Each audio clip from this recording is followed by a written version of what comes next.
Hi you guys, it is me, Happy Clover Bear. So today we're gonna be talking about my K-pop opinions. Okay, the first thing we're gonna be talking about is infantilization. So the situation that I want to be talking about in terms of this is, for example, let's just talk about Sophia from Cat's Eye.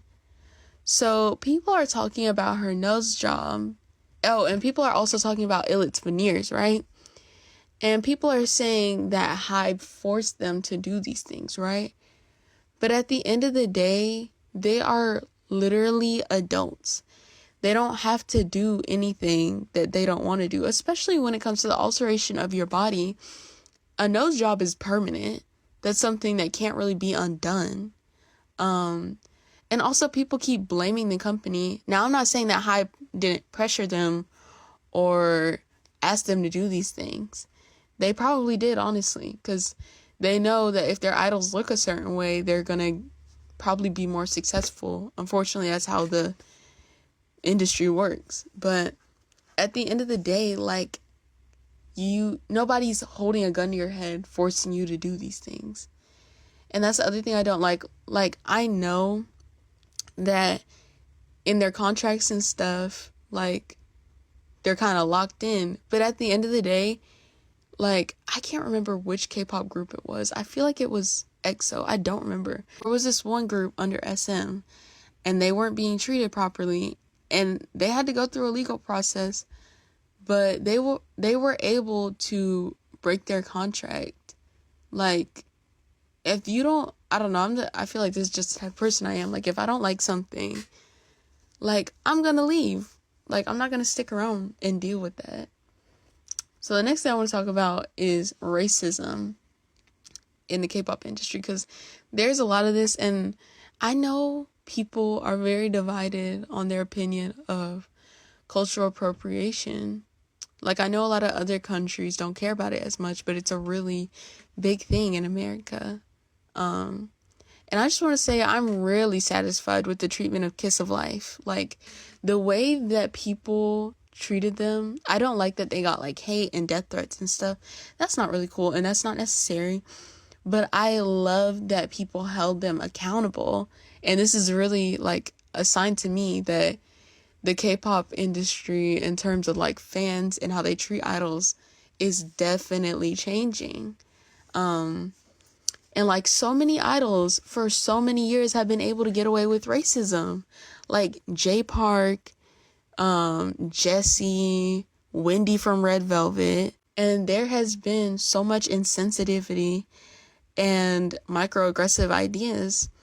We do need to move on from things at some point, but people should still be held accountable for what they do wrong. And I love that we're starting to see that now. So the next thing I want to talk about is Wonyoung. Y'all know the whole Strawberry situation, people coming for her saying she's a pick-me and all this stuff. And low-key, I'm going to bring up Yuna too, because that whole thing with her and Sunghoon, people are trying to make it seem like Wonyoung and Yuna and all these other people. Also, notice how most of the time they're only coming for female idols, right? At the end of the day, these K-pop idols are performers. They're doing things to get people to talk about them. And also, Wonyoung is the face of IVE. She's gonna do things that are gonna get people talking. That's literally her job. And also, people want to talk about her getting different outfits from everybody else. Yeah, it's not a good look, but she is the face of the group. She's the most popular member. I feel like the only reason why she's getting hate for it is because she is a woman, and I don't know why, but people just have this idea that women are just doing everything for male attention. She's not necessarily doing it from attention from men. She's just doing it for the sake of her group, for her group's popularity. Another thing I want to talk about is something that's more recently getting discussed, but it's the mistreatment and abuse of idols. I don't understand why it is so normalized for these companies to just treat these idols however And for some reason, everybody's just okay with it. And like, it's the same thing in American show business, like the treatment of Britney Spears, the treatment of Amanda Bynes and Lindsay Lohan. But like, why are these talents being abused, and why is nobody saying anything about it? Like, for example, with Islet, when I can't remember the member's name right now, but how she like was crying because she was getting treated well by the staff of the show that they were on. And even like with the treatment of Vicha, just think about it, y'all. That's the situation that we actually like heard about, and it was because one of the members acted as a whistleblower.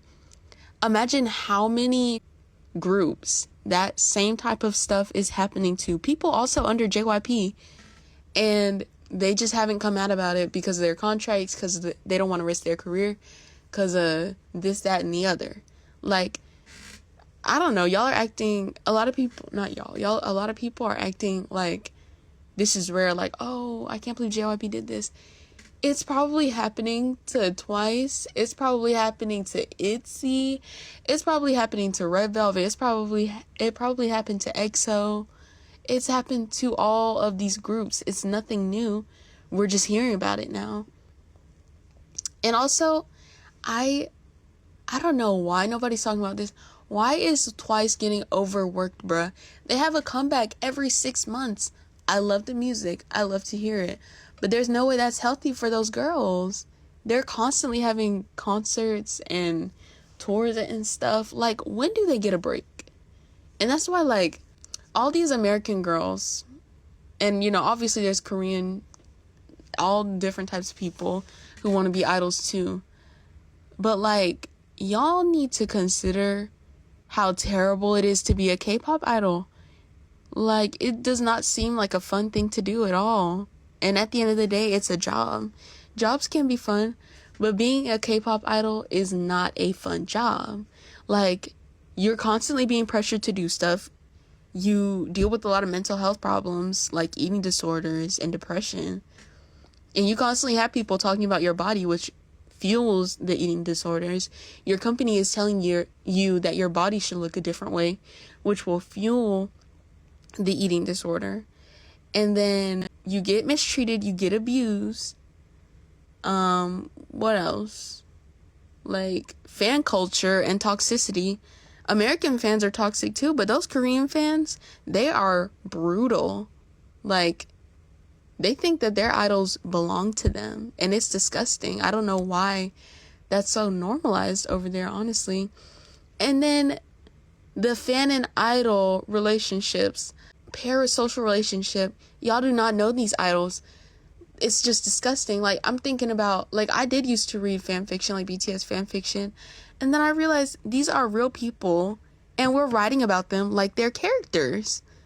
Like, my first experience with fan fiction was One Direction fan fiction, and that's disgusting. Like, I didn't know any better at the time, but now that I'm older, like, these are real people, and you're writing, not only are you writing, like, pretty bad things about them, but also the sexual things that people write.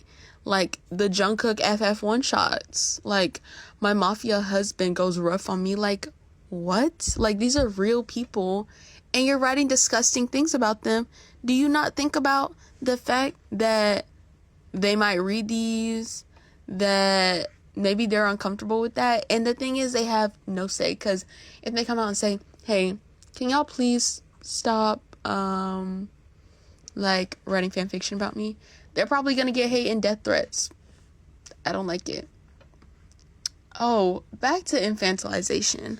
In terms of this whole situation with Karina and her political opinions, y'all, the aespa fans, I love Karina, I love aespa, right? But the fans that are trying to act like she didn't know any better, she definitely knew what she was doing, and it's okay to not agree with somebody's political opinion, right? But you don't need to be hateful towards them because of it. Like, I think it's disgusting that her being a K-pop idol who's constantly dealing with misogyny would support a group of people that is actively misogynistic. Like, that's disgusting and weird to me. But I'm not gonna send her death threats for it, because who am I to do that? Also, y'all in this Garam situation, like, y'all did all of that, and I knew from the jump that girl did not do that stuff. And this is the same thing we've seen, like, I don't know if I think it was Yeri, maybe. Somebody had their whole bullying thing. Who else? Hyunjin. Like, I don't know. I don't agree with bullying, and I do think that bullies should be held accountable. But I feel like it was just too much. And I'm somebody that has bullied people, and I've also been severely bullied. And so I feel like I kind of know both sides of it. But at the end of the day, most of these situations we're talking about are idols bullying people when they are children. Like, high school bullies, like I said, they should definitely get some type of repercussions. But I don't know why. Like, I feel like that should be between the victim and the bully. It shouldn't be between these random fans finding out stuff. Like, y'all have nothing to do with it. And I just hate it because, like, it's so easy to lie on a K-pop idol. Like, the fact that all that stuff was fabricated. I mean, one bullying situation that was true was, like, Irene and the little, like, makeup hairdresser thing, whatever that happened a while ago, right? But, like, she was an adult. And, like, she should know better, right? But still, like, even with that, that should have been between her and the makeup artist. Y'all did not have to get into that. Again, like, this is just showing that same thing I was talking about earlier, like, the lines between fans and idols being blurred. Y'all need to understand where you stand. We don't know these people. They don't know us. They don't know you exist. They're probably thankful for you getting them where they are, but they don't know you. They don't owe you anything. Like, I just wish more fans would understand that, you know? But alright, guys, that's it for the video. Thank you so much for watching. Don't forget to like and subscribe. Bye, Pookie.